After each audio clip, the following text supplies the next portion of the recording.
Friends, ಎಲ್ಲರಿಗೂ ನಮಸ್ಕಾರ. ಕುಪ್ಪಿ ದೇಸಾರ್ಗೆ ಸ್ವಾಗತ. ನಾನಿವತ್ತು ಅಳಸಂಡೆ ಅಥವಾ ಲಾಂಗ್ ಬೀನ್ಸ್ ಅಂತ ಏನು ಹೇಳ್ತಾರೆ, ಇದರ ಹುಳಿ ಹೇಗೆ ಮಾಡೋದು ಅಂತ ತೋರಿಸ್ಕೊಡ್ತೀನಿ. ಹುಳಿ ಅಂತ ಹೇಳಿದರೆ ಸಾಂಬಾರು.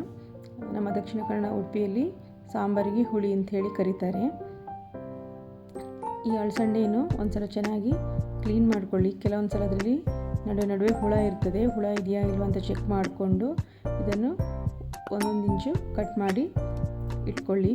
ನಂತರ ಇದನ್ನು ಚೆನ್ನಾಗಿ ವಾಶ್ ಮಾಡಿಕೊಂಡು ಸೈಡಲ್ಲಿ ಇಟ್ಕೊಳ್ಳಿ.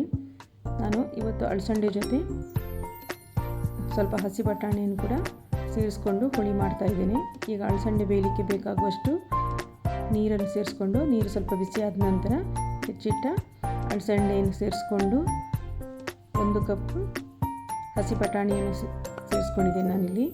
ಹಾಗೆ 2 ಹಸಿಮೆಣಸು, ಸ್ವಲ್ಪ ಅರಿಶಿಣವನ್ನು ಸೇರಿಸಿ ಮುಚ್ಚಳ ಮುಚ್ಚಿ ಮೆತ್ತಗಾಗೋ ತನಕ ಬೇಯಿಸ್ಕೊಳ್ಳಿ.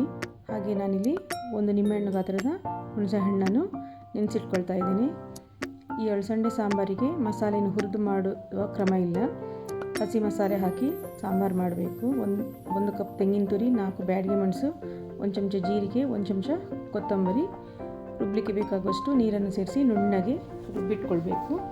ಈಗ ಅಳಸಂಡೆ ಬೆಂದಿದ ಅಂತ ಚೆಕ್ ಮಾಡಿಕೊಳ್ಳುವ. ಅಳಸಂಡೆ ತುಂಬ ಮೆತ್ತಗೆ ಏನು ಬೇಯೋದು ಬೇಡ. ತುಂಬ ಮೆತ್ತಗೆ ಬೆಂದರೆ ಅದು ಚೆನ್ನಾಗಿರೋದಿಲ್ಲ.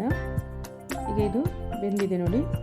ಈಗ ಇದಕ್ಕೆ ಹುಣಸೆಹಣ್ಣು ರಸ, ಉಪ್ಪು, 1 ಸಣ್ಣ ತುಂಡು ಬೆಲ್ಲವನ್ನು ಸೇರಿಸಿ ಒಂದು ಸಲ ಚೆನ್ನಾಗಿ ಕಲಕಿ ಕುದಿಯೋಕ್ಕೆ ಬಿಡಿ.